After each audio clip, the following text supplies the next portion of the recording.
বলছি আজকে রাত্রে কি রান্না করব?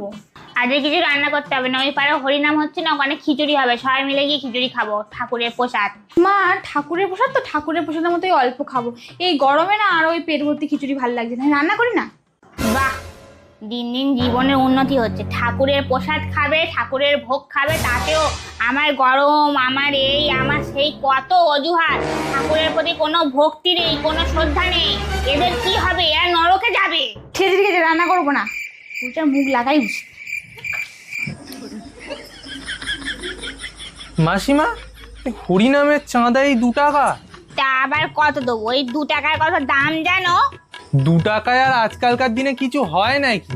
তাই 100 টাকা লিখে গেছি, অন্তত 20 টাকা 30 টাকা তো দিতে হয়। মানসিকতা আছে আপনার?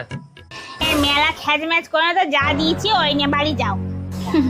তা মা, আপনার নাকি খুব ঠাকুর ভক্তি, খুব ঠাকুরের প্রতি